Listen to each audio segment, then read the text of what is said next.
Everybody.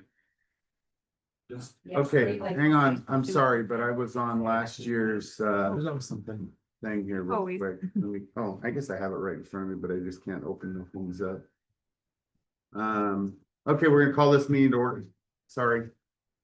I'm caught off guard. We're gonna do a flag salute. We'll just do it ourselves again. I don't want to put anybody on the spot. Oh, I don't even have a hat on. Shocking, shocking. Ready? Begin. I pledge allegiance to the flag of the United States of America and to the republic for which it stands, one nation, under God, indivisible, with liberty and justice for all. Okay, that's good. Welcome, we have guests. It's always a good day to have guests. Any additions or no changes, anything? I have a public comment. And I'm sorry, can I, Lucia, Lucia, please come forward. My name is Lucia Tovar. I have lived in Grandview for the last 21 years. I currently have 4 children in the district. You may recognize me as I spoke at the board meeting a little more than 2 years ago regarding my experience as a participant in the community forum for the hiring of our current superintendent. At the time when I spoke, I genuinely felt every word that evening. My daughter over the summer asked me how I right or wrong, and I told her there really was no right way, but that a first step might be to acknowledge the wrong and take steps to make it right. In the spirit of leading by example for my children, I am here to acknowledge that what I felt 2 years ago feels different today, and I'd like to share why I feel different today. I have seen Dr. Darlene be visible at sporting events, parent engagement events, and many different building and community functions. My own children have had the opportunity to attend coffee with the superintendent where they really felt heard. My youngest made a request at one of those events for a refillable water station at the elementary school, a request that Dr. Darlene looked into and was able to make happen. So thank you. The card Dr. Darling gave him, thanking him for his advocacy, is proudly displayed in his room to this day. My eldest daughter, who attended Grandview the last 5 years, asked me to make the most difficult parenting decision I have had to make this far. She asked me to support her in trying a different school, a request I did not take lightly and weighed heavily on me for the last 9 months. My goal as a mom has always been to make my children as independent as possible because I acknowledge that my time on this earth is measured since the day I was born. And I want them to know how to advocate for themselves and solve their own problems. I am proud of her for making a very big decision, and in the end, I am supporting her journey. Dr. Darlene, I want you to know how much my family appreciates all the work you have put into making Grandview una cultura de success. I have full confidence our district will continue to move in a positive, inclusive community of success for all students. I was lucky enough to attend some professional development late winter, where I learned that transformational leadership has 4 components. These are intellectual stimulation, which is challenging the status quo, individualized consideration, open lines of communication, inspirational motivation, having a clear vision and goals, and idealized influence, serving as a role model to others by instilling trust and respect. I am not sure if you remember the commitment you made to me as a parent that evening more than 2 years ago during the community forum. I do, and as a parent, I would like to hold you to that commitment of putting your leaders where they are the strongest. I appreciate your time. Thank you. Thank you. Can I ask you a question? Yes. Where is she going to school? She's started Granger High School on Monday. Okay, that's fine. And I want to also tell you, you made my evening. You made my evening. Thank you for coming. Thank you. Awesome. All right. Yes, okay. We're gonna move on to consent agenda. Everybody's had a chance to look at it. Bring you that one. Okay. Any questions, comments on that? I'm going to make a motion, we approve the consent agenda. All in favor? Should I have a Second? Oh, do I have a second? Yeah.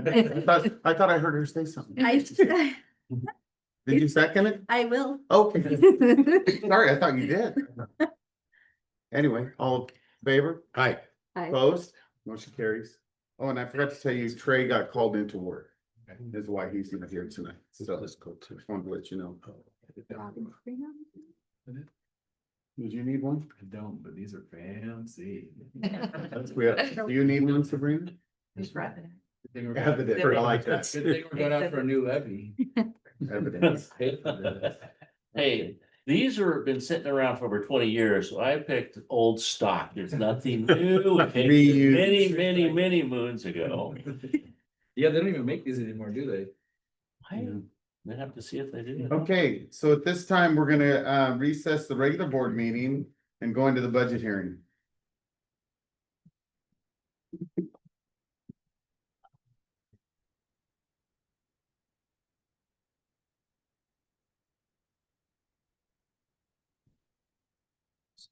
Here.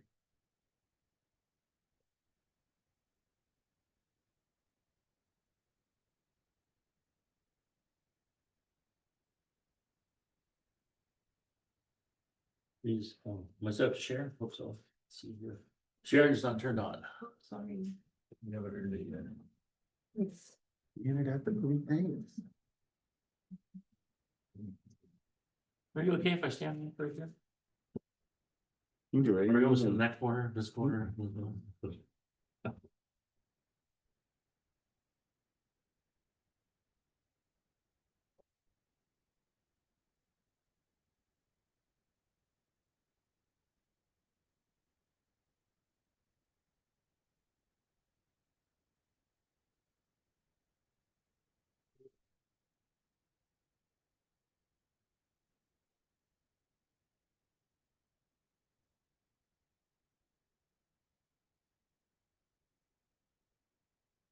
Okay, so this is the budget hearing. We're required to do this by state law to have a budget hearing before the official budget is adopted back in your regular meeting. And so today I'll do an overview of each one of the funds.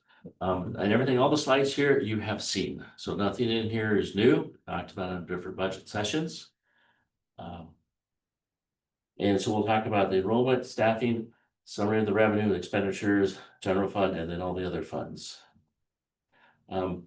Budget information, the budget establishes the maximum amount the district can spend.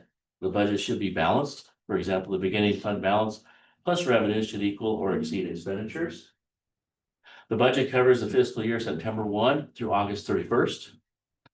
The budget must be formally adopted by the school board each year and a copy submitted to OSPI. Budget parameters continue to support current programs as much as possible, depends on the year and the funding. Manage program staffing and purchases to avoid cash deficits during the school year. Comply with all state, federal, and local laws and rules. And adopt a budget where planned expenditures will not exceed anticipated revenues most years. Budget challenges, the challenges that we face, consolidated to one slide, teacher salaries, state funding gap, the LEA reduction that we had back in 2024, declining enrollment, federal programs, allocations not keeping up with inflation, such as the salary increases, increasing utility rates, which we're all aware of that, in our homes, and then increase in insurance rates, we're probably mostly familiar with that too. Those have skyrocketed too the last couple of years. And then why a fund balance? A fund balance, well, the first part is defining the fund balance. There's a restricted, committed, assigned, and unassigned fund balances. I'll let you read what each one is. Just trying to honor your time. Unassigned, I'll go to the last one. Unassigned funds are daily operational costs. It also provides for a reserve to cover any unexpected expenditures or revenue reductions. And then unreserved should be anywhere from 5% to 8.3%. And we are aware of the 10% that we're trying to work with. This is just what we had in the past, kind of where things would go. So just an overview for you. Then cash flow. Quick question, Brad, sorry. Yes. Your thing where it says the unreserved assigned fund balance shall be between 5 and 8.3. Where do those numbers come from? Is that a state thing? Yes. That's a state kind of it's a guideline. Okay, so it's It's a- just kind of a guide that this is where you should try to be as a school district. Right. Okay. And we have those other, the committed, the other. Yeah, assigned. no, I Mhm. was just curious where the number came from, so it's something that they're telling you should try to keep in between. And it comes from also when the auditors come through the audit, they say, hey, do you have enough in your bank to make it through the next 30 days to make the next payroll, those types of things.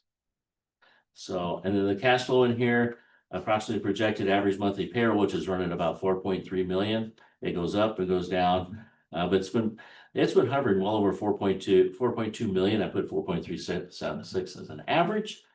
And then AP is about $1 million. And so our monthly expenditures are about 5.4 million a month.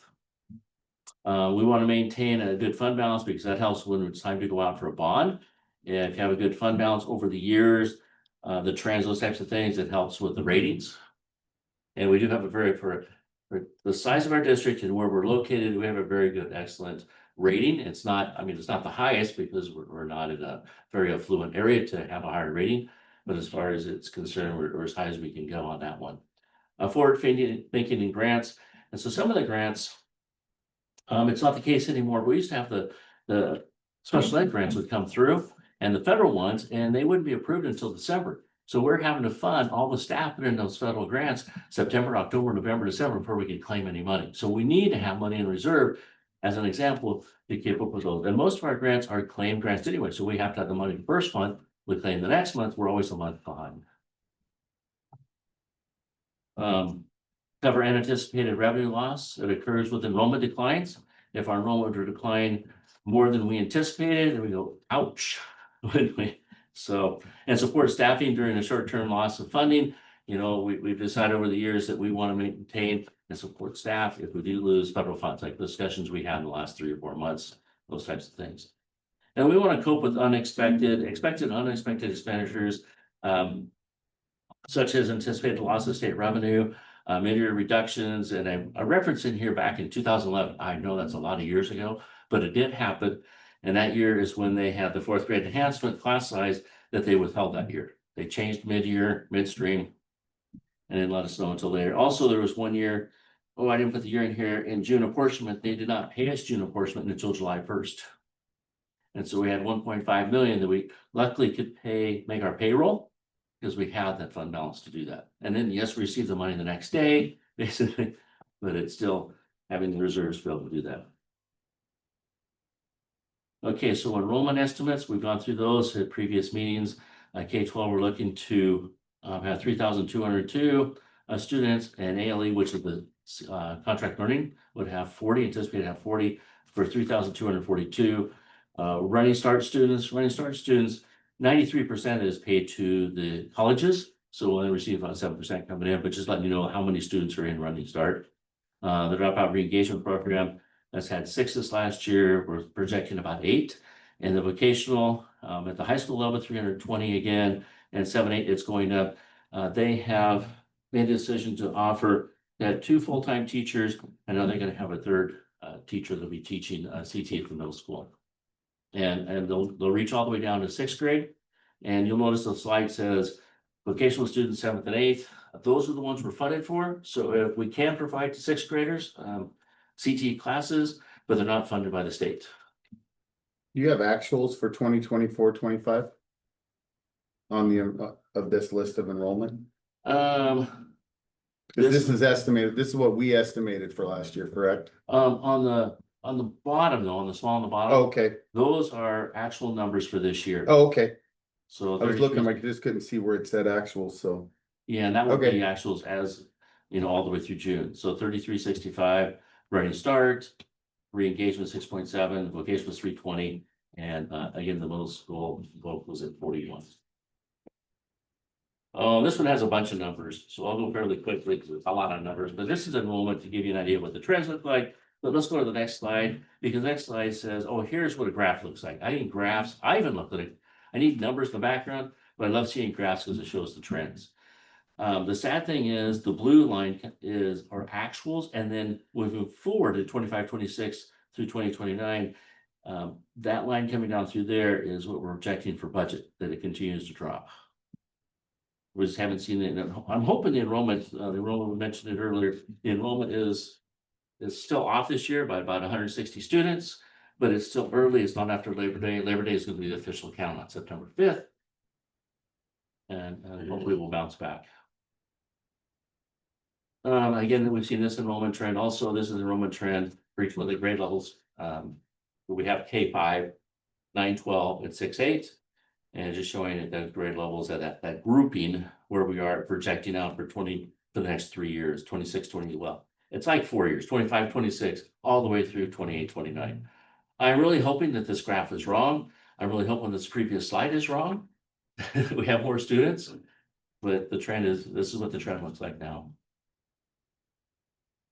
And then what have we done as far as if the trend is down as far as enrollment, what are we doing to maintain staff at an acceptable level? We've made some reductions in the certificated side, 2 elementary positions and then 2 positions at the high school. And on the classified side of the house, there were things coming and going. The one ad that says 1.0 central office administrator and registrar, student data coordinator, and actually that we had outsourced it. So we had the position last year, but it was not an employee, it was a contracted services. And so it's not really an ad, it just we had out as an employee. And then there's been multiple changes back here. Well, that went quick. What is the difference on that? Like, I mean, how does that save us when we outsource? I'm assuming because we don't have to pay, benefits and all of that we save. Is that the right assumption? In that case, the outsource, we did not have to pay benefits, but usually pay our higher rate because they're collecting more. The real benefit is we have somebody here on site, and that's what we've been needed to do all these years. The person was, up in Yakima and did come down to the route, but now we actually have a person on site that can assist us right away at the moment. Okay. So the difference in that it does cost a little bit more to have them work directly for us, but they're also here all the time. Yes, and it's almost cost neutral because the amount that we were paying for the contract is approximately the same. I'm just going to say, hey, it's a wash because the wages are lower, but then you have the benefits. Yes, that's true, but it came out to be basically a wash. And actually, I think it saved money. When I was looking at it, it saves money by doing it. Probably more efficient, right? Like we get more for what we are output, I guess, for what we're paying. We can, yes, because like I said, again, having a person on site is a huge benefit, just huge. Robbie, you're gonna say something? I thought you raised your hand. I did, but you answered my question. Oh, it's, Thank you. oh, you're welcome. If I'm going too fast, I'm just trying to honor your time, but tell me to slow down and ask me questions. You're doing fine, Brad. Okay. So the next one is percentage of revenue. Where's the revenue come from? You can see most of the revenue, 56% of it comes from the state and general purpose, 38 million. Then we have other state and special purposes. Those would be grants, those types of things, and at 16 million. And then the others, you can see the breakdown on there. Local taxes, that's going to be our buddy. Local support taxes, non-tax, that's anything we collect within the district. Somebody comes in, pays us anything, that's what that local support would be. We locally collected it within the district.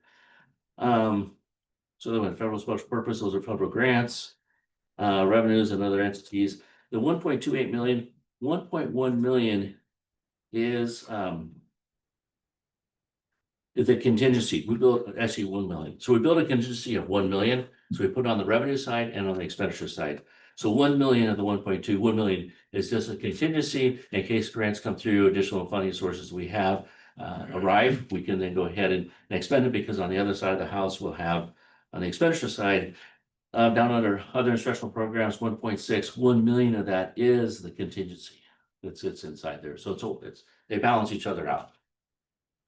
And then I really don't, I've been here many years, we don't really dive into that contingency unless we receive those revenues, and then we may use that as an expenditure to balance them out. It's not like I don't use that as another $1 million to go spend and to drain our fund balance or whatever might happen. That's not the intent, and it's not how it's been utilized. So and you can see the expenditures break down here. The green is regular instruction. The blue happens to be support services. And then you have compensatory ed, which are grants. And then the voc side of the house is on here, special ed. The special ed, includes the state as well as the federal dollars coming in. So that's both. It's not just from the state, it's both. And then just here's a summary of the revenues. Again, the numbers and what they add up to. So the revenues are anticipated to be about 68 million. And the next one's a bunch of numbers also, and the expenditures are expected to be 28 million.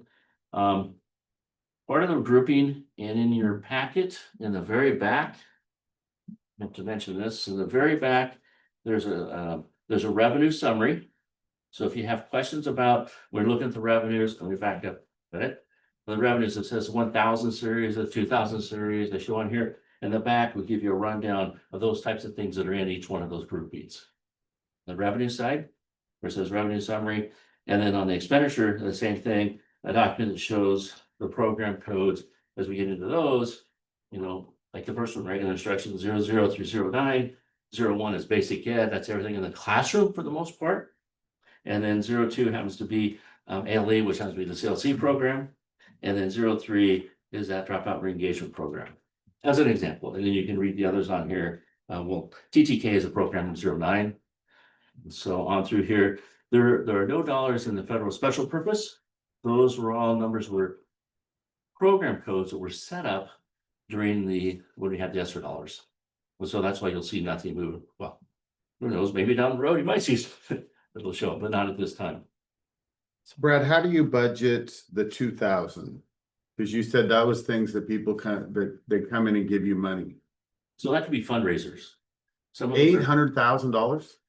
Some of our fundraisers, but not all. So in here, fines and fees come through that account. Selling goods, student projects, school meals. We don't receive a lot in school meals, but a little bit with the staff pay per meal. If there's investment earnings are in there, so a lot of that, most of it is probably investment earnings, 60 to 70,000, which is in your document, which we can flip a page and show you what the investment earnings are. So did you get this number kind of from years past, kind of how the trend went? Yes. Okay. And so they're very good questions. That's why I'm giving you this document. Let me find the right. I know it's probably in here, Brad, if I wanted to really dig through everything, but it's easier to just ask you. So you'll know right where it's page 48 of 50. Well, and it's hard because they didn't number them 1 through whatever, but if you go to page 8 of 41 here in the general fund, those are the revenue codes. And so each one of those, the 2000 series are broken down, and so I budget within each one of those line items. You see 8 of 41 and start at the top with 1100 local taxes. Okay. And so you can see the breakdown there. The 2300 investment earnings are about 240,000. So that is a decrease there. Thank you.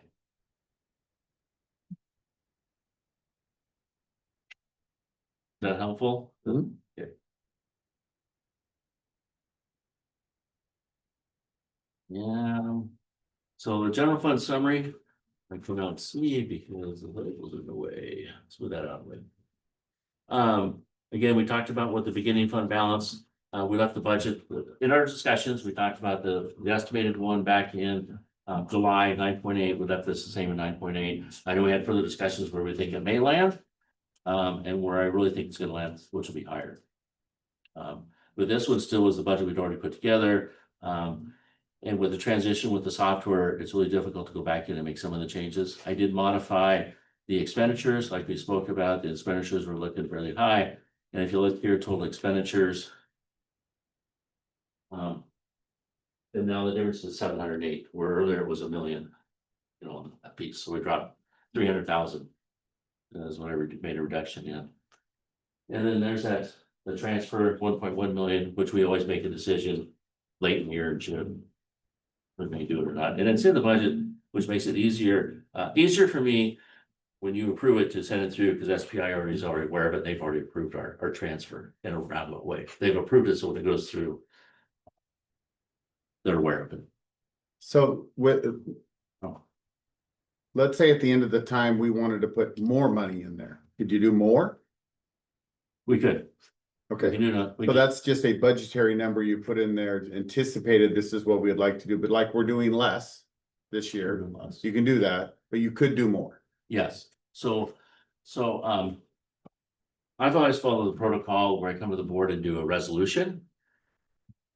I'm not required to do a resolution to do the transfer. Once you approve the budget, it just bear. So, but I want to maintain the trust, and so I've always done a resolution, but a resolution could say 2 million. So when we do the resolution, yes, we can do more. That's how it would happen. Maybe later, if we get to it, I'll have my point on why I said that. Okay. That was an excellent question, and yes, it can be more, so. Something, okay, so then this is then we're required to share with you the 4-year projections, and this is where what do you anticipate for 26, 27, 27, 28, and 28, 29. We call this the 4-year projection because 25, 26 is the budget moving, is the first year, and this is years 2, 3, and 4.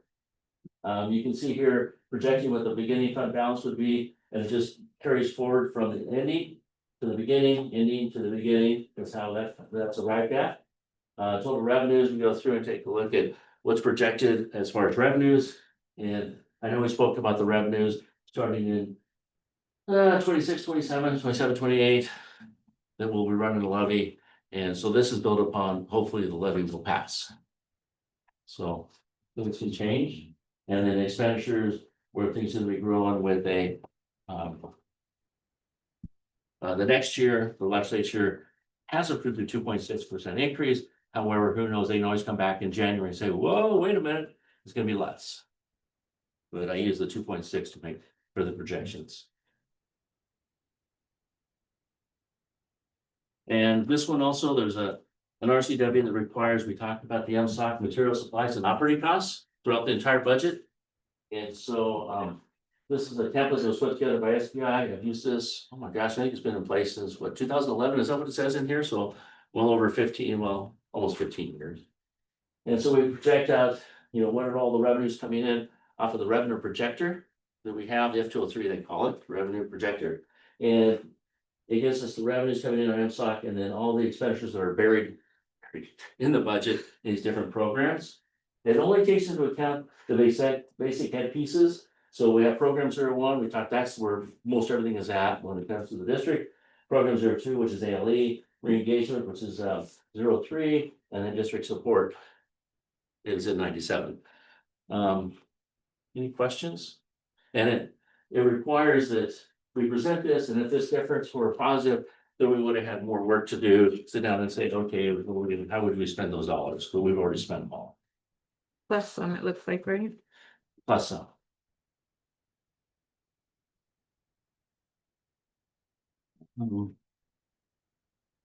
Tested my eyes on that one. The negative numbers get smaller.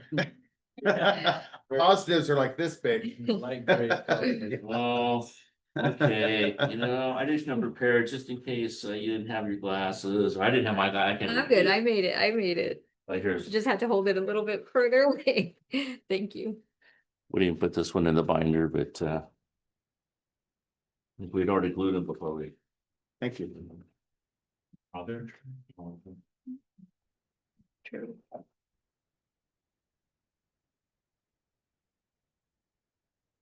Fine.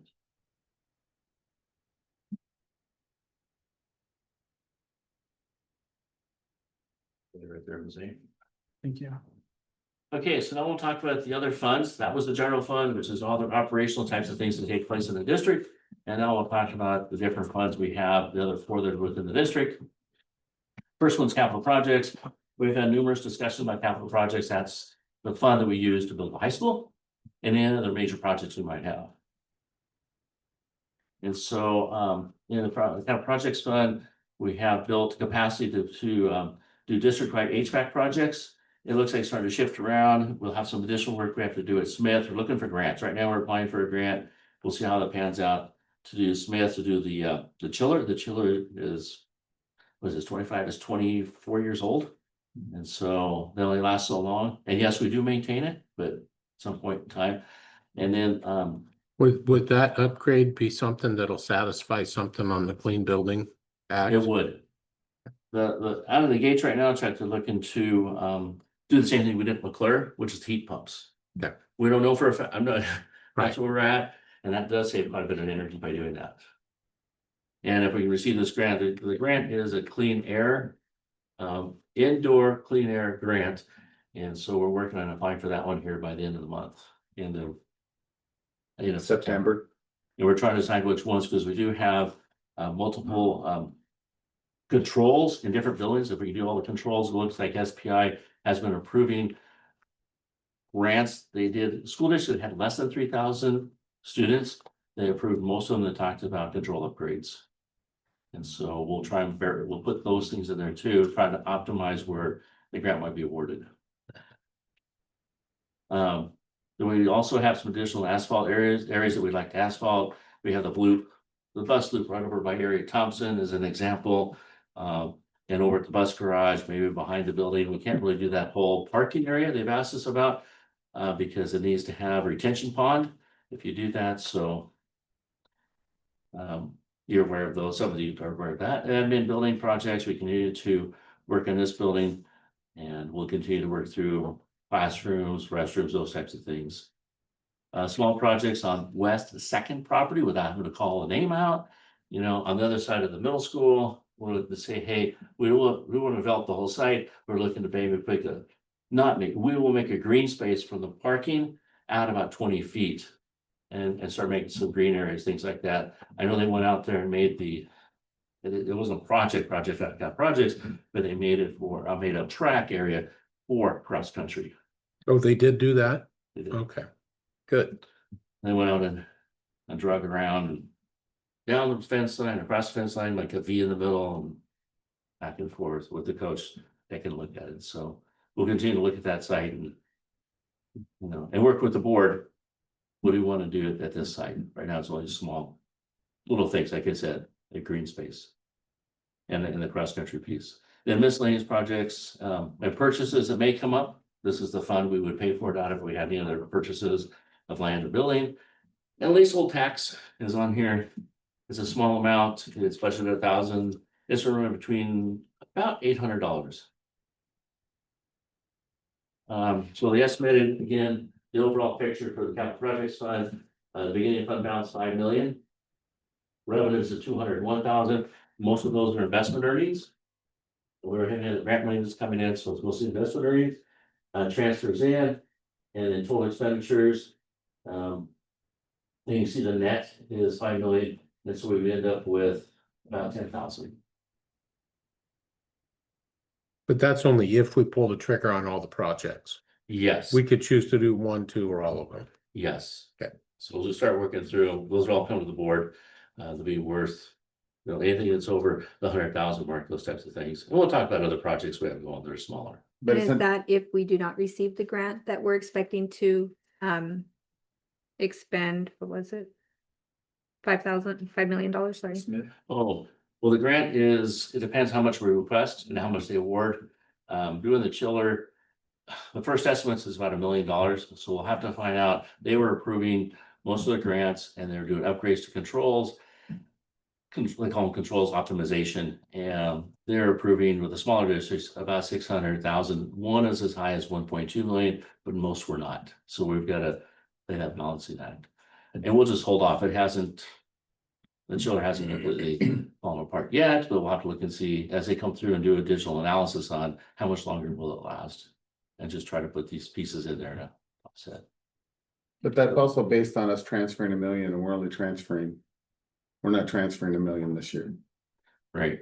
So the So the number beginning- isn't correct. Right, but the beginning fund balance was using only 500,000, so the beginning is correct, but you're correct as far as the transfer in, we wouldn't have that additional $1 million in there. Right. So we're just building capacity. If I were to present a budget and capital projects and say, hey, we only have projects worth 250,000 to put expenses of 250,000, I would have to come back to you, we'd have to advertise in the newspaper and do a budget extension to do anything. Oh, okay. So that's one of the reasons I do this. Okay. So we're building a lot of trust. Yeah. Just, so if these things come up, you're gonna approve the projects anyway, but then we have one less hoop that we would have to jump through, is all it is. The 4-year projection, again, we're required to do on all the funds, and again, this one shows the beginning. And this transfer in 26, 27, We put a little bit lower, about $500,000, and then move it back up to $1 million on the other years. And those are just projections. When we do 26, 27 budget, they could say $1 million for a transfer again. It looks like I need to slow things down a little bit coming out of the general fund, those types of things. We get to the general fund. Before your projection, we want to make sure that it's that we have capacity in there to continue to move forward. That's where it's coming from. That's the big. That service fund. That service fund is to pay any bond payments we may have. Major bond, when we built the high school, we sold bonds in 2017 and in 2018. So they did that just to stagger. We didn't need all the money right away in 2017, so they staggered it 2018 through the two. And so we're paying on both of those bonds at this time. And the total debt payment this next year is $2,842,000 for those two bonds combined. With assessment, we would assess $2,940,000. The reason we assess more is because usually account for 2% non-collectible taxes. And that's usually been coming in about a 1.5%. But I'm very conservative and said, well, let's do 2% just to make sure. And we cannot build a reserve in the debt service either. So I'm trying to balance that debt service, let it come down without building too much of a reserve. But at the very end of the day, we're supposed to only have a reserve of about 2%, 2 or 3%. And so it's not like we're not making the money to continue to drop down. So once everything's paid off and we have 2% left in there, where does that money go? Does it have to stay in that account? It does stay in there. The board has the ability to transfer it or refund it. We can refund them. But as we get closer, when those debts are coming due, we continue to, instead of assessing $2,940,000, we may assess only, if we're paying 2,842, we might assess 2.8 million. And knowing we're going to drop it by 42,000 plus the other 2%, it'll start to come down. So as you get closer, drop them down. Yeah, So you do have options. 4 years, we're gonna probably have to go out and do it all over again. And you'll be right back to where you were. So you want to maintain and the first year we sold the bonds. Back in '99, we did all of the schools. We actually had to come back and do a budget extension just to, because it wasn't built for budget, like I mentioned earlier about its budget extension. So that in the capital projects fund, not the debt service, but capital projects, and come back to a budget extension so we could start the process. And the process was really, it does start with the architects. And so we didn't have capacity in there to, at that time, to pay the architects.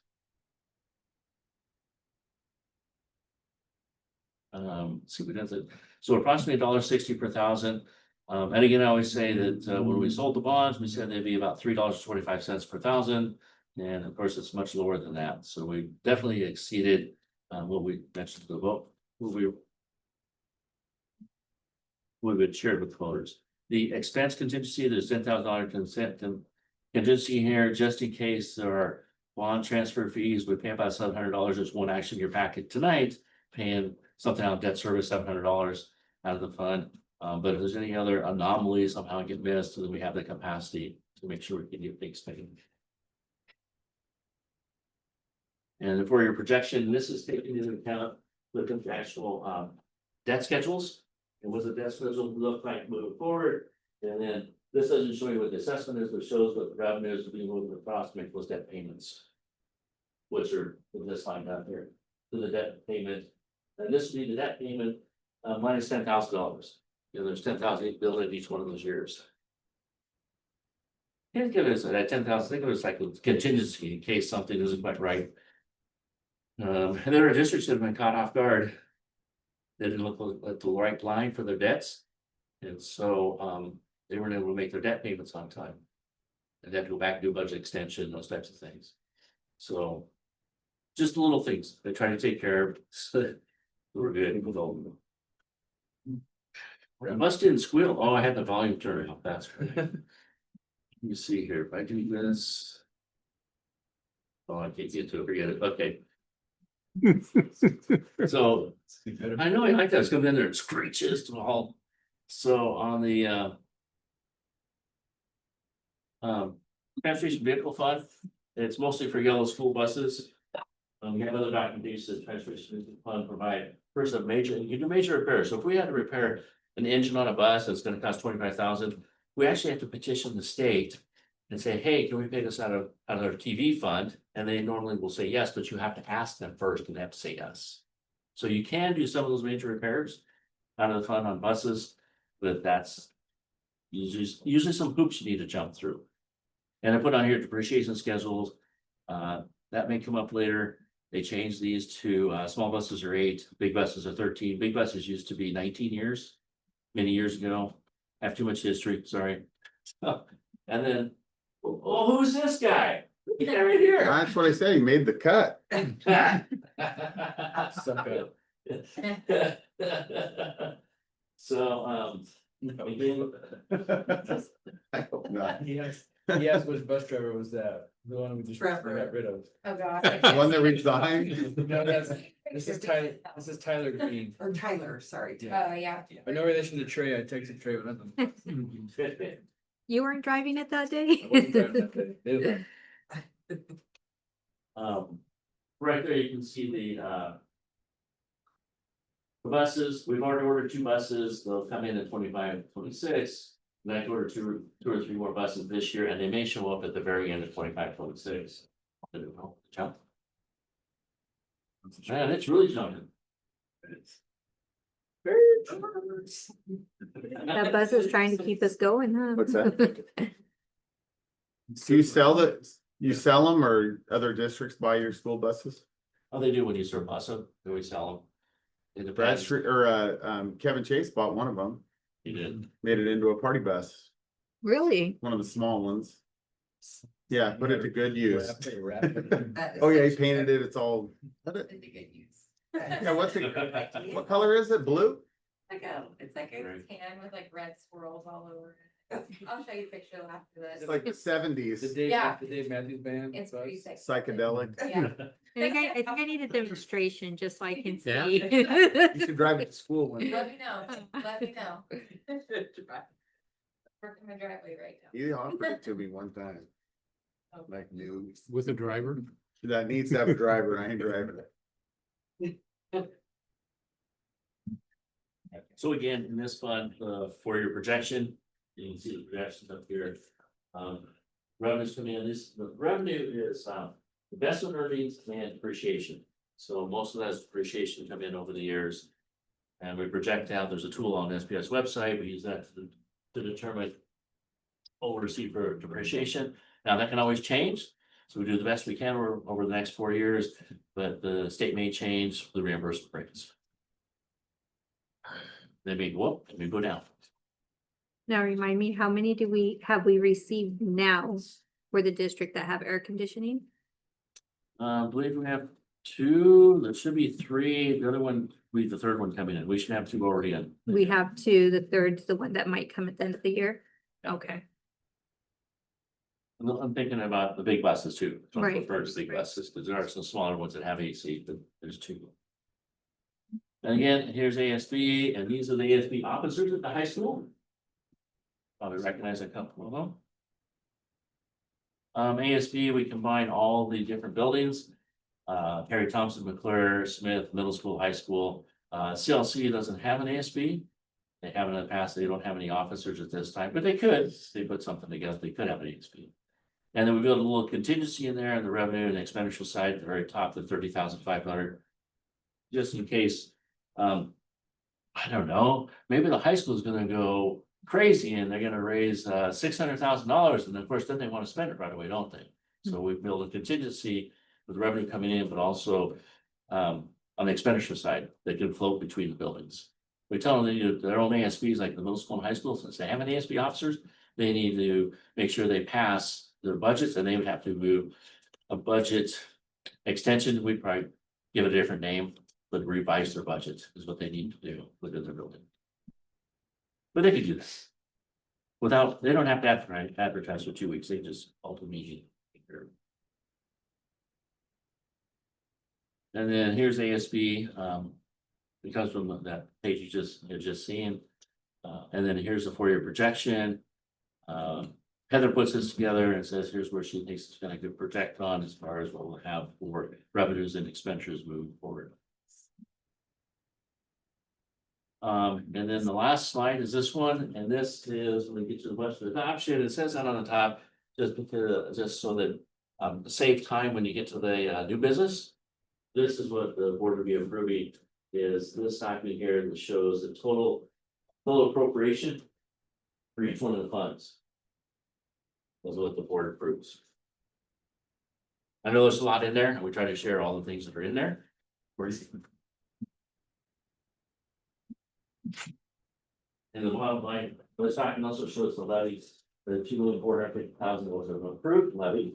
And then the assessment of 2,940,000 for the debt. Any questions? Oh, and in your little book.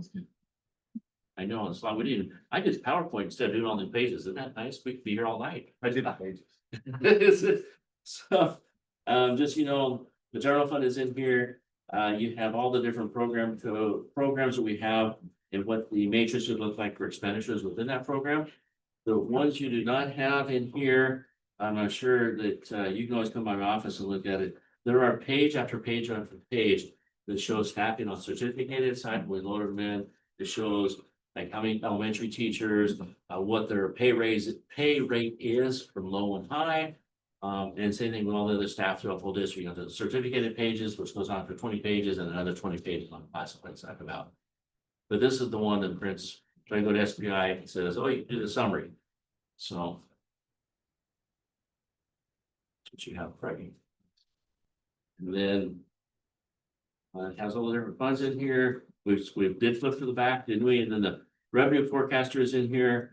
I put that in there, just that's the actual document where we put in projected enrollment for next year, and then it generates what the revenues would be based upon this enrollment projection. So I didn't go out on my own and throw darts on my wall and say, oh, this many students, I think we're gonna get X. No, we let it project it. So this all comes from obviously like the database, like you said, you ran it from OSPI. Out of curiosity, because I see how thick these are, would it be simpler to try to do the e-file next year and have them like on the Google Drive where we can access them? I actually have these in PDF, so I can email them to you. Yeah, you think that, but do you think that would be easier than putting these together, or do you guys, what are your thoughts? Because you know how we're getting used to links and getting everything downloaded. I just think about staff time, just wondering. I like the PowerPoint part to be able to follow along Yeah, here as even if you do it up there, so I can look at it, but yeah, the other stuff is tough to dig through.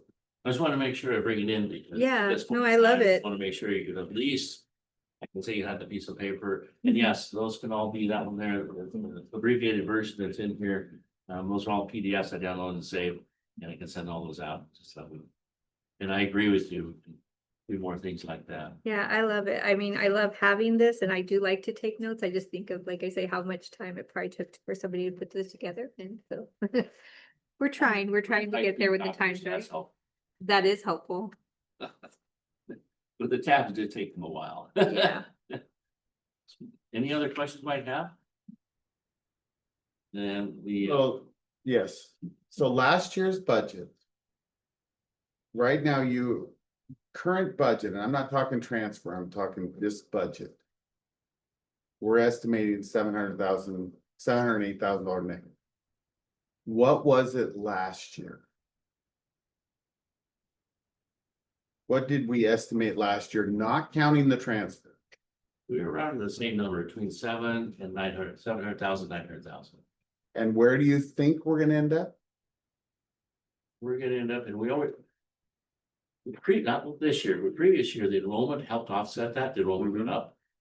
Because of the projections, and this year it will more than likely going up. We had some additional grants, we're able to move things around and charge things to grants.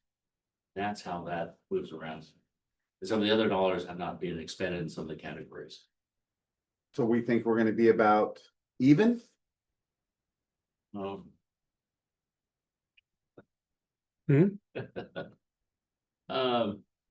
Yes, Okay, very close to even. It's gonna drop. what did we say? Was it 400,000? After the transfer, it's Well, gonna drop off. we're talking I'm not talking before, about we're that. talking before transfer. Yeah, I only want to talk 2 about weeks before transfer. 2 weeks ago, you told us you thought we were gonna be about $200,000 to the good. Yeah, To the positive. yes.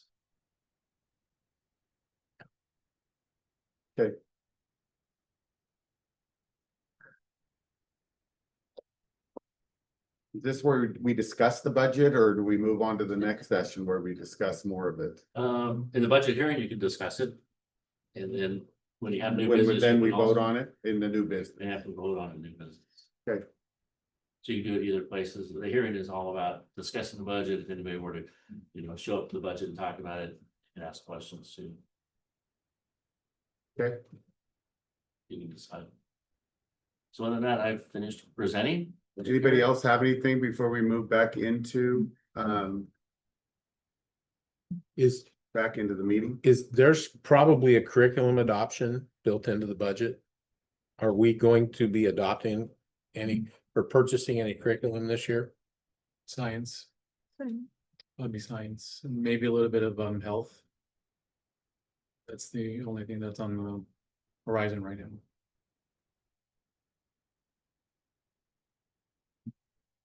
Are we piloting already with science? No, we're at the beginning phases of just talking about vetting and looking at different publishers. We have a list of about 5 of them right now that we're gonna start digging into here pretty soon. And is it K-12 or is it No, secondary It's gonna or? be 6-8 right now, it could potentially be 6-12. We'll see. So will we get through the choosing and pilot and everything before the end of the budget? That's the hope. That's Yeah. the, Yeah, we started last year just talking about it. Like I said, we've identified 5 publishers that we want to look at right now. So we'll have our first curriculum council meeting to approve all of that, and then we'll start vetting and having subcommittees, because we're not gonna vet all 10 of them or all 5 of them. We're gonna kind of look at 3 and then drill down a little bit more, then pick 1 or 2 to pilot. And hopefully by second quarter, we can pilot. Spring, we kind of know which way we want to go.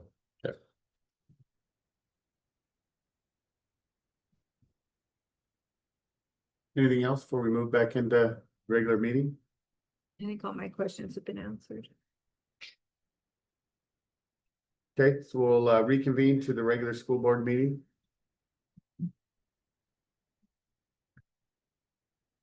Thanks, Brett. Yes, Thank you, Brad. Agreed. So we're gonna step right into new business. We got resolution 1, which is scheduling the school board meetings for the 25-26 school year. The only thing I noted was, November, we usually have a Monday meeting for our second meeting. And then it looks like because of the Veterans Day, right, we're doing a Monday meeting as well. But other than that, I mean, it looks good to me. Does anyone have questions or anything? I'll make a motion to approve our school board schedule. Seconded. All those in favor? aye. Opposed? Motion carries. Next, under new business, we have resolution 2. Which is fixing and adopting the 2025-26 fiscal budget.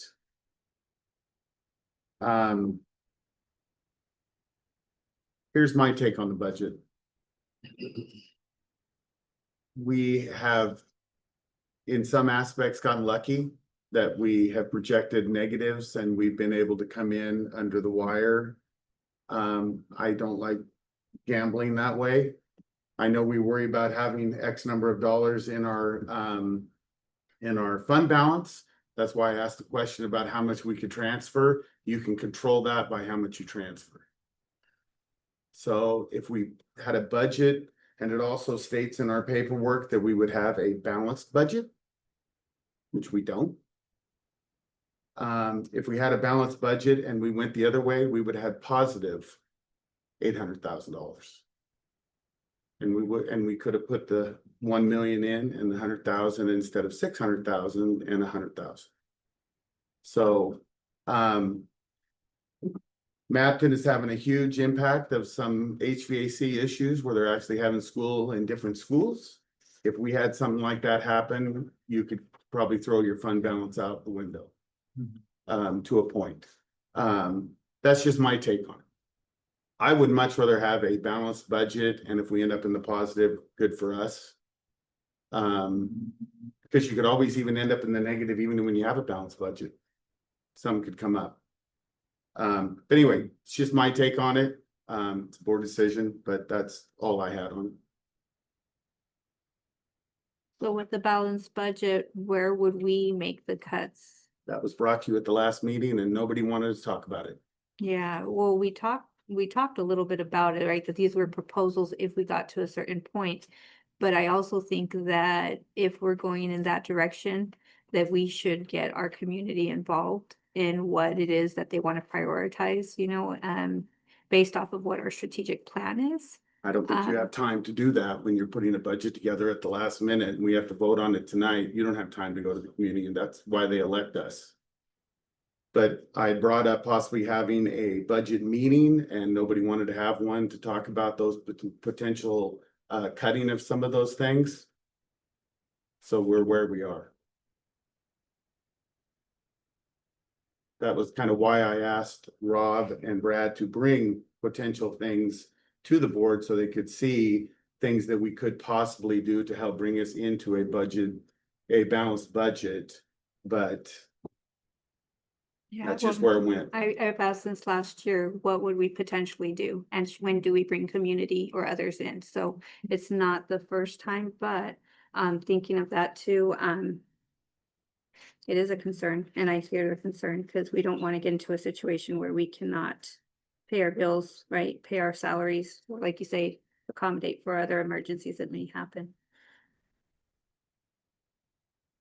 But where we're at today, what happens if we don't approve a budget? You'll have to have a meeting tomorrow or the next day. Otherwise, we shut down September 1st.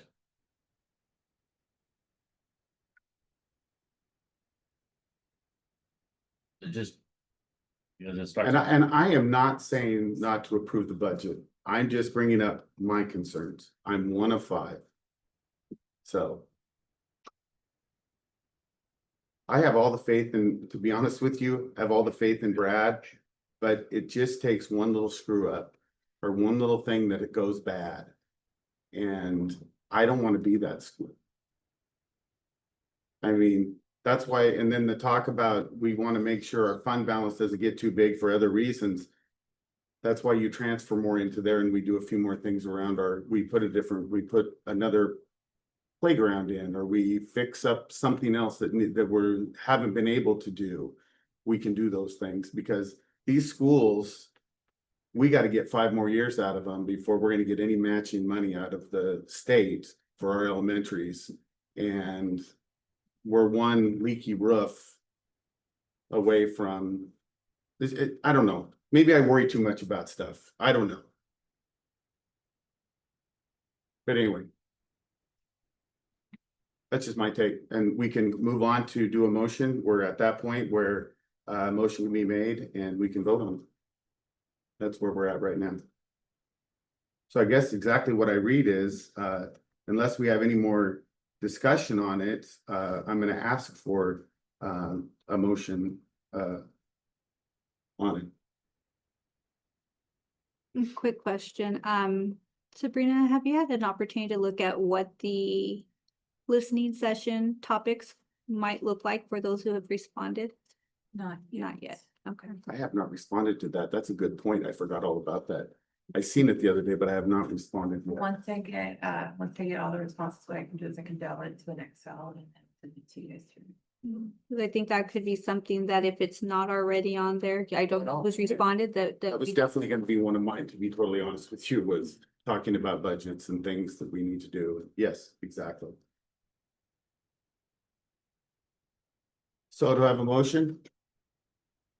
Or do we have any other comments or questions, concerns? Anybody else? Sorry. No, No? what?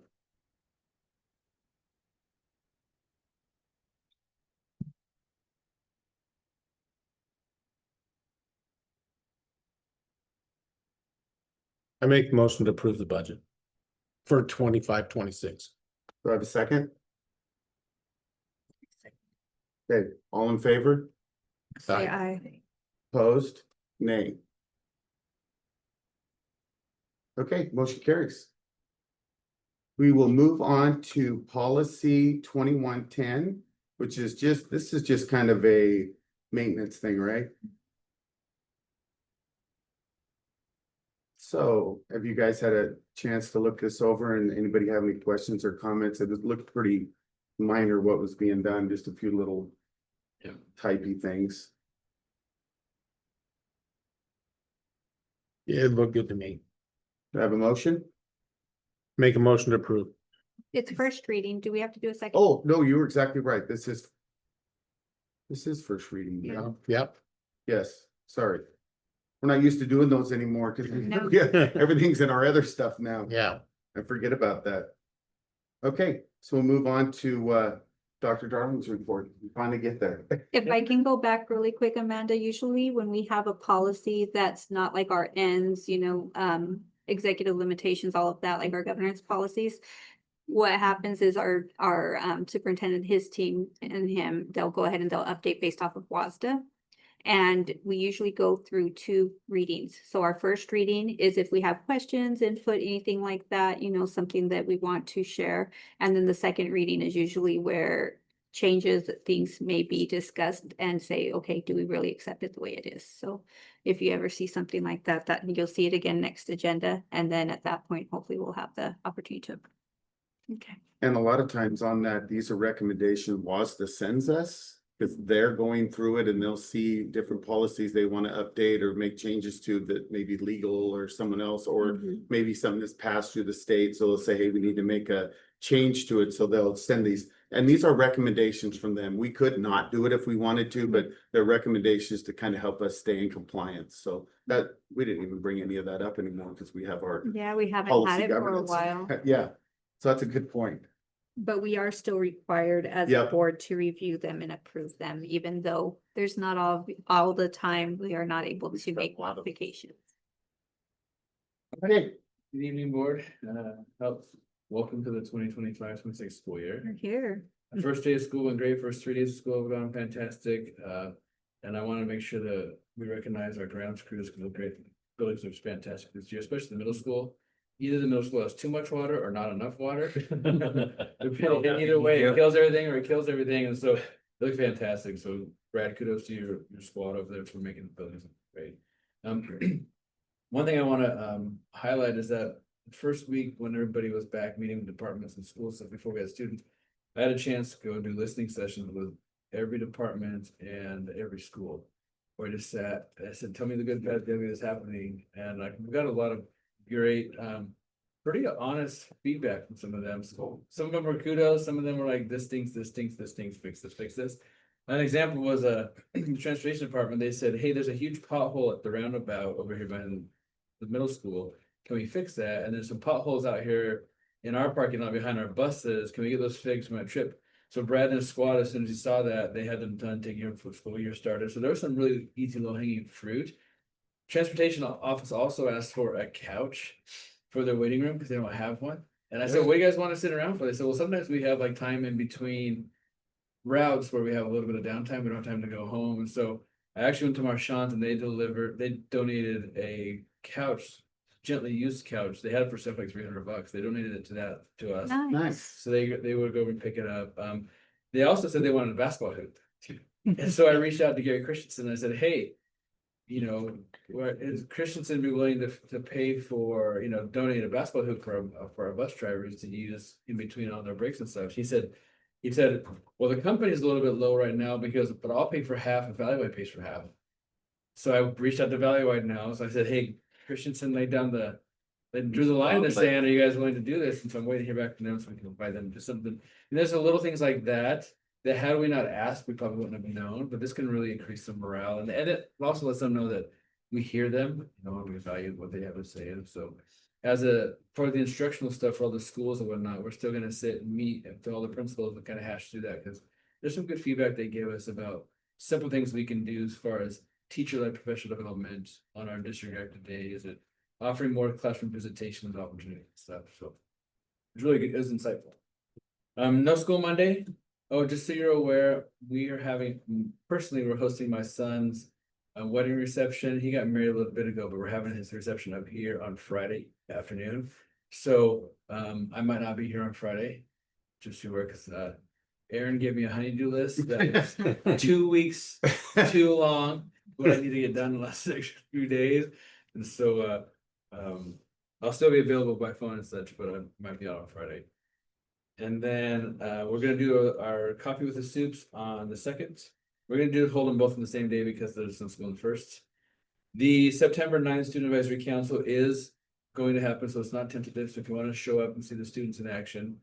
There's gonna be a strand of them that still continue to work on the hate speech and the school district policy around that, but they're also trying to figure out what the next issues they want to adopt. So they're gonna go out solicit feedback from students to figure out what is out there that you want us to jump into, and that's how they're gonna launch that, so. The 9th, our next board meeting, and then we have a slew of open houses and a board meeting, and that brings us to the end of September. Also want to add September 25th.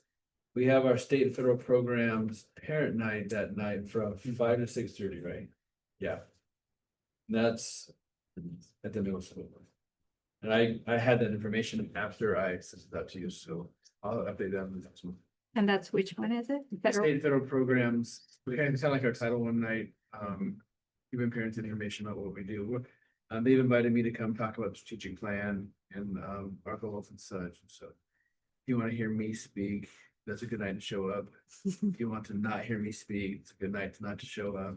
What time's that start? 5 to 6:30. I think there's a dinner first, if I'm not mistaken.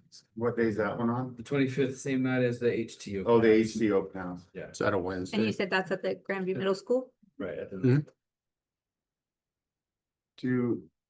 Did we hand out stuff for the bond information at this open house, or was it later on to open house? And that was after we failed the first time. I can't remember. It when was we- later on open. Was that the later on? But that was because we had to run it the second time, right? Yeah, we ran it in February again, and so there Should must we have be been. doing something here? The levies. Yes. We are starting to ramp up that effort, so the minute Brad's back from vacation, we're gonna put some teeth to that. So we might be able to get some information out soon enough. So what we did the last time around after it failed, we put a cabinet member and a board member at the door of each school during open houses. And that was pretty well received, and we got a lot of information. We actually had forms there to fill out, and I think I handed out 29 forms to get people registered to vote that were not voters. So that's something we might want to look at. What if we did like just an informational flyer that more information to come and be looking for it, sign up for like an email Didn't registration? we have an informational flyer too? Mhm. Yeah, we can definitely. I remember that. That's a good idea. Yeah, I tipped our hand to the all staff meeting. We had one welcome back, and Dan came and spoke for that. So we're starting to pour out this. And that's my board report. Awesome. Thank you. Okay, so. The next spots are. Is it Josie already, or are we? Not yet. Okay, I gotta get up here. Oh, we have to do, 9. oh yeah. Forgot all about these. I should spend Okay. 2 hours filling them out. I should know. Yeah, this one's a little bigger batch, This wasn't is it? pretty heavy. I was We had a like, couple- holy that's- moly, there's a lot of emails. That's our fault because we may have forgotten the last round. We doubled up this time. Oh. Okay, so, we only had comments on, and I know you guys seen this, but I think we only had comments on the ends 3. Is Mhm. that correct? If you Um, guys opened all these, I think all the rest were Yeah. unanimous. let me double check. I thought we had another one that had, We could have. well, there's comments actually. Oh, no, wait. hold on. So this one doesn't, which is the That one doesn't. staff evaluation. Board directors code of conduct. Hopefully, we don't have it on the GPA. That's, we did it No. ourselves. We're happy with that. We did it twice. Have comments on ourselves. No, it was just the one. Okay, Oh, no, EL, which one am I at? EL4. staff treatment. Mhm. It is. I don't show any comments on this one. Mine shows all the way across in compliant, 5. In compliance with the following. Yes, page 3. Oh, I'm sorry. I only looked at the first Per one. I should've- evidence, Okay, well then let's start at the, let's just start at the first one. I'm just gonna start at the first. Let's just go back. What am I trying to do? Now I'm lost. Okay. So let's get out of this. I'm gonna go to the first one. I'm just gonna, just in case we don't miss anything. So this is the first one, and it's ensure that at least one other executive staff member is familiar with board and superintendent issues. Which are we looking at? E3, EL2, which one? Yeah, this the first one on the list, Oh, EL2. EL2, EL2, and there's okay. everything was I just scrolled down the whole thing and everything No was in response. compliance. So let's go to the next one, and then we can approve all these at once, unless, or we can approve the ones that don't have comments, see what, or do you guys want to do that one first by itself? whatever you want. Let's You approve good. them as we go. Okay. I make so a that's the motion to first approve one. EL2. second. All in favor? Aye. Opposed? Okay, now we're gonna go to EL3. And looking down it.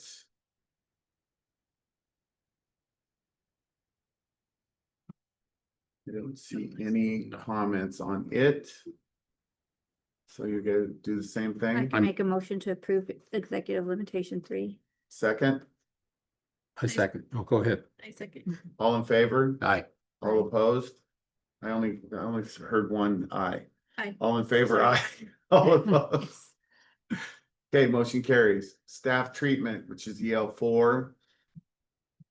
So the first one is an all good. The next one is, okay, so this one, which is, go back up. This is, no, where am I at here? Am I missing it? That one was in compliance. Failed to recommend only highly qualified candidates to the board for approval to staff appointment, nor failed to actively implement the district affirmative action plan. Okay, so we had in compliance with the following. The comment was, where, for evidence presented by GSD. That's the only thing I have that says for a comment. Right, and then I believe that's because we said we're not in compliance yet with that specific. With the affirmative action plan. Oh, Josie's after going through this, she goes, oh, we don't have an affirmative action plan. I'll get right on it. Yeah, the comments were indicating that the plan now is to take a look at just how to outreach more to other populations. And that would be the efforts that they focus on to get us in compliance, if I remember Okay. correctly. and then we go down, everyone is good, that one was good, that one's good, and that one's good. Okay. So that was EL4 Yeah.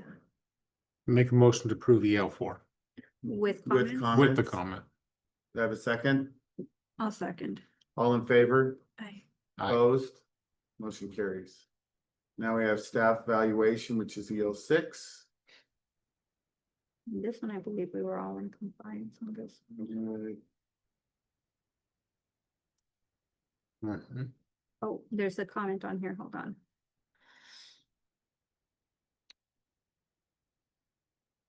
Oh, there is. Fail to provide to the board an annual report on the effectiveness of the evaluation system and its alignment with the board's end policy.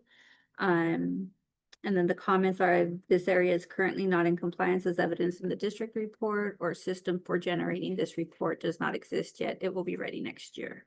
So that's where we. Very nice. We gotta- Mhm. So, Way to say you're not in compliance like that. We will fall in that flood. Okay, EL6, do I have a motion? I'll make a motion to approve with comments. Second, I'll second. all in favor? Aye. Aye. Opposed? Motion carries. Okay, ends 3. Okay, right off the bat. Did we find the superintendent made? What was the question? This one was, Oh, she can't scroll up to them. Yes, the board establishes the following two standards, etc. What part do you want to know? Because this is long. I know, can I ask where you went to find the I comments? have to save them when we do the surveys and they give us the evidence, I have to save them because you know how we've had Right. challenges like, oh, we can't remember what it said on there or we can't go back inside it. So, yeah, so I just do a print to PDF and save them. But, Right, but these should be the comments that somebody made on this, right? The ones that are at the bottom down here that say Yes. in agreement with the evidence presented by GSD, and then as our dual language program Yes. expands, it will help this improve. so question one, do you find the superintendent made obviously like, progress, but this is for our bilingual, biliterate and multicultural students, in the annual report. And what the comment had said was, this was not making reasonable progress, and it was cited basically because there were some gains. I'm not going to read through it all, but if I remember correctly, and correct me if I'm wrong, there were some gains, but it was most likely due to the criteria that changed at the state level, on what qualified students to meet standard. Is that, Isn't it something to do with the testing with the too WIDA. changed and they thought that's the that was WIDA testing? a little, made a 2% Yeah. increase? So, But shouldn't that comment have been reasonable progress with exceptions? Because if you put it down on did not make reasonable progress, you're actually rejecting it. but was it reasonable progress or was it because the standard changed? So like if I change the rubric on something and then all of a sudden those kids now count, is it reasonable progress? Because the outcome is still the same. We haven't seen growth. Then this, I don't think we can't approve this one. Because most of the other ones do, it's progress, but there's exceptions to it, which means there was some, we didn't have enough evidence or that we had changed something. But this one, what it says is did not made reasonable progress. 3 out of the 5 said that. And what I remember Maloney telling us, I mean, we can still approve them and go through, right? This was our first year. This is kind of setting the standards and the guidelines. This is where we start to learn. We're not always going to be in compliance. You can still approve it and go through, and then that's giving us something to look towards the coming year on what we need to work on. I don't think policy governments, like if you're not in compliance, you deny it or decline it. We're saying we're monitoring this and this is what we're finding, and this is based off of the evidence that's provided. I would think you would have to put reasonable progress with exceptions, and the exceptions are that this changed, this changed, this changed. Me personally, I think the way it says here, where 3 people have said did not make reasonable progress, it didn't approve. I mean, the way I'm reading it. Because remember, we talked about this being our first year and we had kind of said, hey, it's going to be reasonable progress with exceptions. So it was either going to be, we made it, or it's reasonable progress with exceptions, but this one isn't reasonable progress with exception. This did not make reasonable progress at all.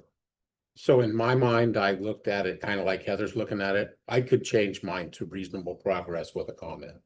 I wouldn't have a problem with that. Because And I get your point, don't get me wrong. Yeah, it's the way I'm reading it is. It's the first year. It's our starting point. I mean, that's. And So, I guess I think the deciding factor too is what allows us to move forward. Is that we have interpretations that we can move forward and say we didn't make progress, but we've gone through and we've reviewed this policy. Or is it that if we don't make progress, that we can't move forward on it? So why would we ever put did not make reasonable progress? And but and then not be able to say it. this is just an evaluation at this, the way I look at it, it's an evaluation of this ends policy where we're at right now. So then next year, we're gonna evaluate it again. And you might have a year to compare it to. Yeah. Then I didn't take any of the training that we got that if we didn't approve one that we couldn't if we wasn't in compliance, that we couldn't approve it the way it is and move on. Yeah. Okay, If that's how I took it. Right, and we presented it as not making reasonable progress. Yeah. That was Yes. our representation of the data. So you were all accepting what we said, yeah, we agree with you, you didn't make reasonable progress. And it is, it's based off of just that criteria change, right? Hopefully next year we'll see a 1%, 2%, 3%, That's part or of it. 10%. But we just need to Yeah. make sure it's better. Yeah. That's a tough category that we're. Yeah, It is. and we're just starting down that path. Well, all So- across the state, it's been challenging. But I think, again, coming back to what we're doing, this is our way to report to the public. You know, this is what the findings are overall, just like when we monitor ourselves. We really realistically, like we've talked about, should be adding comments about ourselves so that we're also being transparent, you know, as well. Yeah, so then you go down to the next one and it has, two at reasonable progress and two at reasonable progress with exceptions, and the exceptions are as evidenced by the 10.3 point increase in the number of students earned a seal of biliteracy. As a dual language program expands, it will help this improve. so I think that's what the exceptions. Yeah, and our determination was reasonable progress with following exceptions, and that's how we. that would take it. Yeah, they didn't try to sugarcoat anything, said this is where we are. Exactly. This is, Yeah. yeah, we know we got work to do here. Thank you. And it is helpful to see the data. You know, we've had good conversations around what does this mean and what are we looking at? What might we need to look at? Yeah, he did a very thorough job on Yeah. this. Yes. Okay, So I guess the question we have is, can we move forward then approving as is with the comments and the status in our policy governance model before we make any motions? We're all on the same board. That's what we're agreeing to, right? That our interpretations. yeah, Yeah. we're to the point of we can make a motion or not on that. I would make a motion to approve ends 3 with the comments. I second. Okay, all in favor? Aye. Opposed? Okay, now we have GP8. You guys are so easy on yourselves. Welcome feedback. But you also have evidence to show it by your self-assessment surveys. You even tried to find something wrong and you have a hard time. Even intentionally finding something wrong. You just need Chuck to swear every once in a while. Keep you humble. Trying to not say anything that can't be recorded. It's all being recorded. Okay, we have a motion on the last one, GP8. I make a motion to approve GPA. Second, I second it. all in favor? Aye. Opposed? Okay. Now we have the board assessment. Okay, I'm working on it. Right. I heard that come out. I was like, oh Look my at God, that I one, gotta get yeah. that. Okay, we'll go on to from the board. The only thing I have from the board is I did go to the first day with the staff, and it was it's always interesting to see what Rob's gonna have entailed for him, because the year before, I know I already told you guys there, he did Mr. Rogers. But Which handed I brought out back a t-shirts. cameo. Yeah, Heather was there and Chuck was there and handed out t-shirts. Well, I laid t-shirts out. I didn't hand t-shirts out. I have to admit that. Heather kept giving out t-shirts and hugs. Oh, and Yes, Yeah. hugs and smiles and Yeah. talking get visiting and the other thing. I did a Yes. lot of that, but that was cool to do that and getting to talk to everybody. So that turned out really nice. Yeah, it was great to welcome the staff back. I was holding out for Rob to be either Captain Kangaroo or Mr. Green Jeans, but he didn't do it. Yeah. You know, I will say I loved the activity that you did with the mask. It was really surprising. I didn't read my comment out loud, and I won't say it here either, but to see what some of our staff are struggling with. And it made me think about, I know that obviously they offer health insurance right through our school district. Do we have an employment assistance program that offers? We do, yeah, We do? yeah. Do they email staff directly with opportunities to talk to people when they need help, That's or? a reminder, but it's something that we can probably always be Yeah. more proactive with, especially, With some of aligning what with we heard, yeah. done.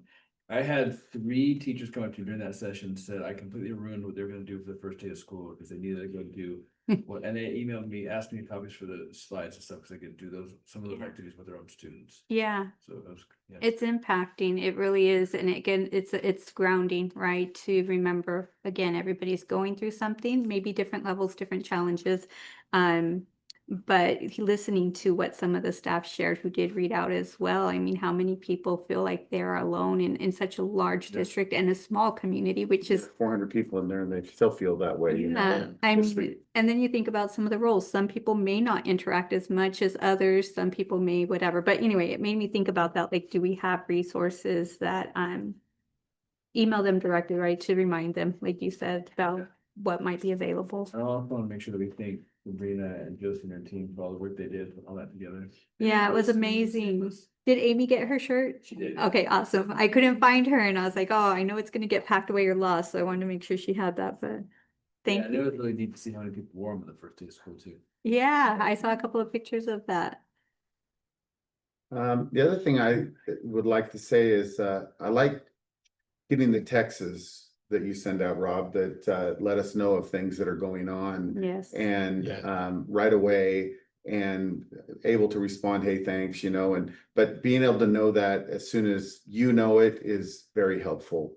Because we do know a lot of people in the community, you run into a lot of people and they ask a lot of questions, and being able to have that is, we don't look like, oh my gosh, what are you guys doing up there? You don't even know what's going on. So I really appreciate that and how quick you get those out to us. Yeah, I'm gonna try to do more celebratory ones. You always get to do them. I get to hear all the good stuff. You always get the crappy stuff. You told us about oh no, I read that in your deal about the grounds looking good. That was Yeah, good. yeah. Okay, so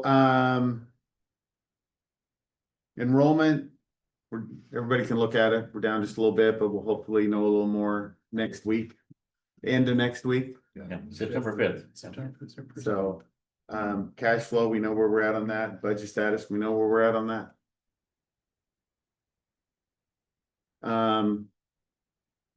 Almost there. We're You gonna, guys make me read so much. We're gonna go we waited, you've been here forever. You picked a not a quick meeting to do your thing. He never gets to pick it. I know. So anyway, you're up. Let's do it. We'll need to stop recording. And we need to shut the door. Thank you. Okay. Are you ready to pass this? It's always